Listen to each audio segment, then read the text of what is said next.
This was a crazy game.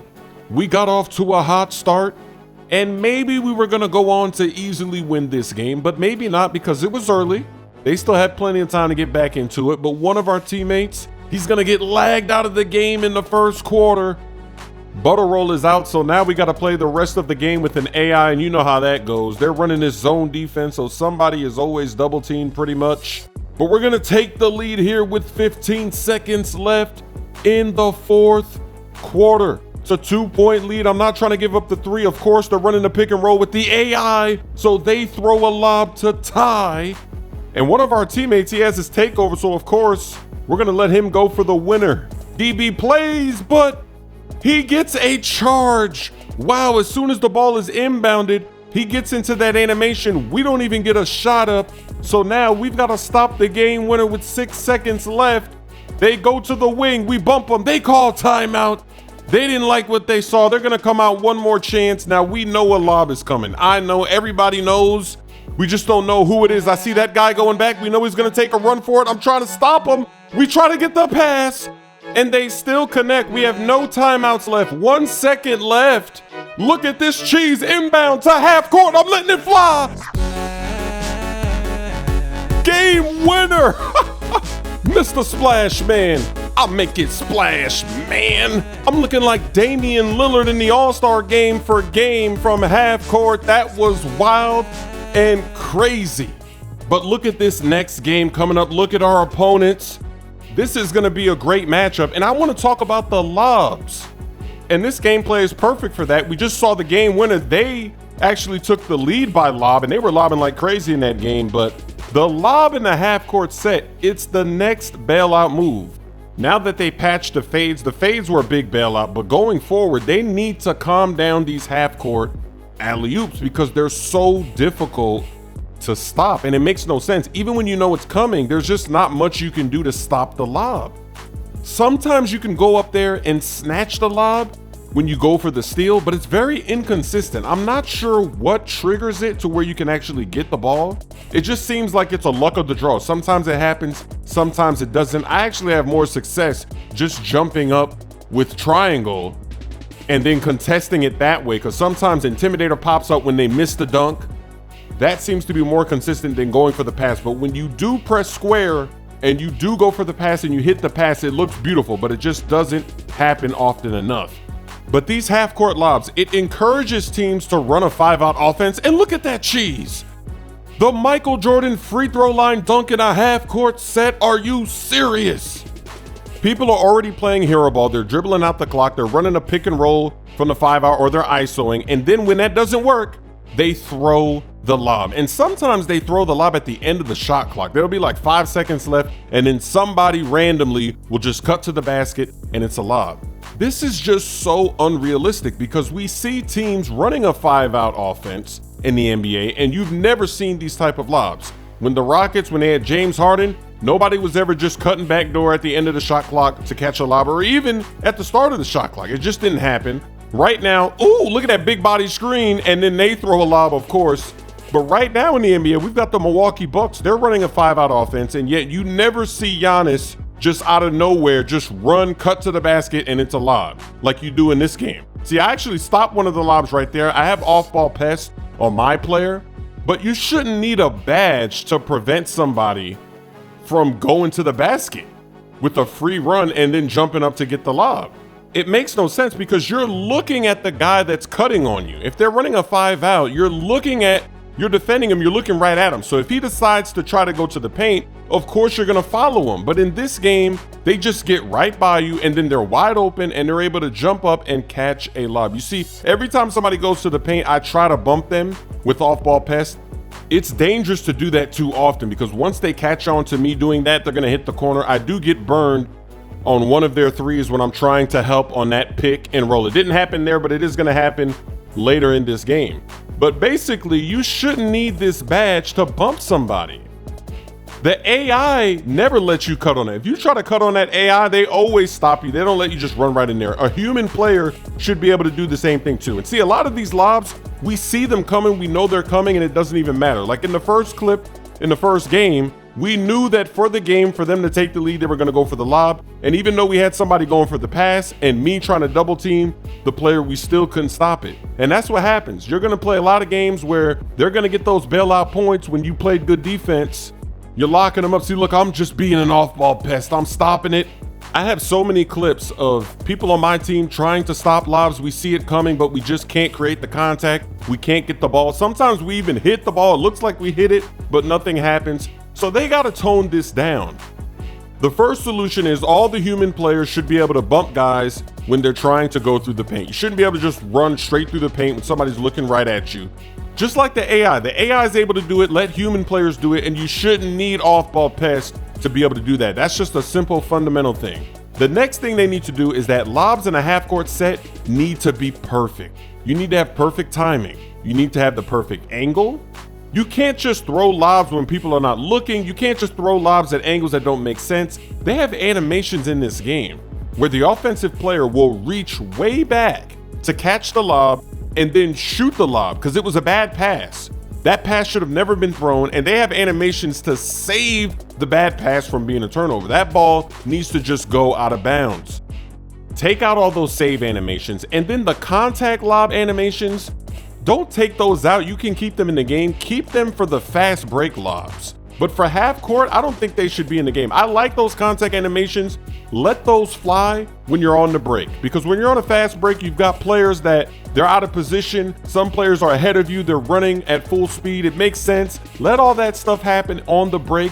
Even the special delivery lobs, the crazy lobs that go off the glass from angles that make no sense. It's fun that you can pull it off sometimes. See, I get burned on that three there finally. So we're just going to have to really clamp up this pick and roll defense with the two on-ball defenders. And you're going to see us do that in the second half. We're going to come back. This is going to be an amazing comeback, a dominating comeback.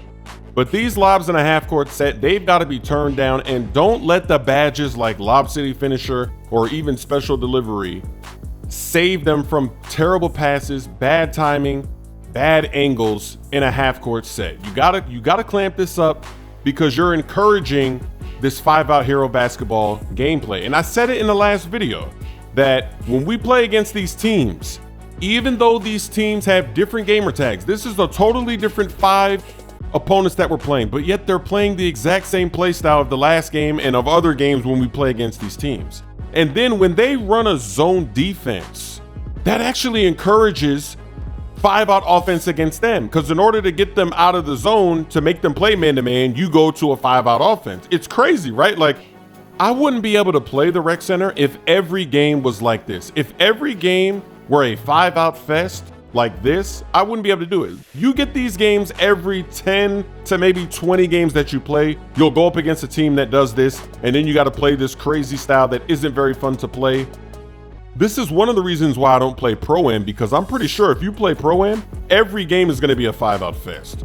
When you do the same thing on every possession for the entire game in every game, I wouldn't be able to play that.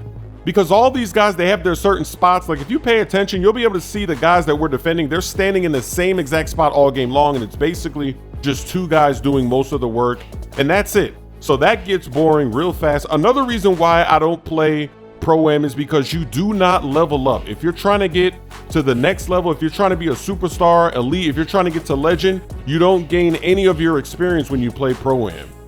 And the funny thing about these 5-out fest games, when you're playing the rec center, for example, even when you win these games, sometimes nobody levels up. Because if you don't have a high enough teammate grade and you're battling back and forth like this, you're not getting any XP. In this game, it wasn't that bad. I think at the end of the game, most of the players on our team, we do have a pretty good grade. And I think even on their team, they did decent. But I have another gameplay that I'm going to show eventually where we played against a team. It came down to the wire, but even if that team would have won the game, nobody on their team would have leveled up at all that game because everybody had like a C or a C minus. It was that boring. It was that bad. It was literally a 1v1 ISO fest and nobody had any stats. It was basically one guy. It's just hilarious. And the guy that was doing all the scoring in that game, I think he was an elite and all of his teammates were like all-stars. And it makes sense because they're not really doing anything. They're not getting any stats. They might be collecting wins when they're playing this way, but nobody is really leveling up. And that's why I don't understand why the people that get no teammate grade, no XP, Why do they agree to do that every game? Why do they agree to just stand there and watch one guy do everything? How would that be fun? You're playing a video game. We're playing video games to have fun. Why do you just want to stand there and do nothing? So now we're starting to clamp up this pick and roll 5-out offense. We basically made an adjustment, switching it at the right time, making sure to cover the roller in case they roll, because now we have their timing down. And it's just funny to see how we win this game and how even though it's not working anymore, they just keep doing it over and over. Like, this is all they have. See, here goes a backdoor lob. We actually stopped the lob, though. It is so hard to do that. We've been trying to do that all game long, and finally, we're starting to stop their cuts going back door.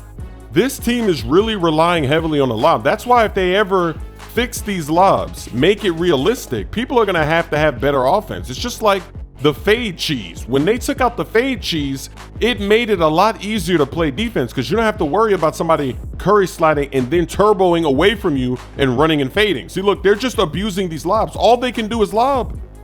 Shot clock violation. That's all they have. We're locking them up. And it's funny, at the end of the game, when you look at the second half scoring, they got absolutely dominated.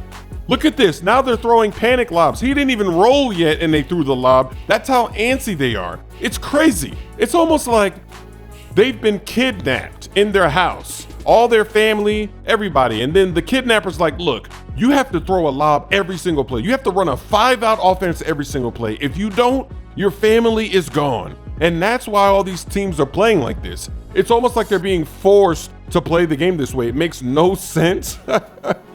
But this is what is going on. I mean, look at this. Look at this. Every play. Look at this. He gets rejected at the rim. This is domination on defense. We are locking this up and we score again. And they're still going to go to the same thing. You would think maybe they would switch it up, try to do something else here. Maybe they could surprise us with something we haven't seen. But no, they're going to stick with the same thing. In defeat, they're gonna live and die by that alley-oop pick and roll offense. I lay it in. A minute is left. And even though we figured this out and we stopped them this game, there's a lot of people that when they go up against this team, they're probably getting blown out. They're probably dealing with this and bad things are happening. And it's very frustrating. I know because we've played games where we've lost, we've taken the L to these type of teams. And it's just annoying when you have to play an entire game like this and you catch the L. That's why every time we get one of these dubs, we love it. We love handing out these L's to these teams that play this way. And the end of this game is hilarious. Why not let it fly? Why not get my takeover so I can have fun with the last possession of the game? And here we go. 14 seconds, that's plenty of time. For the shot clock cheese, they're reaching.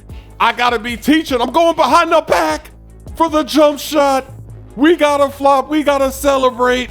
What a win, what a comeback, what a dominating finish.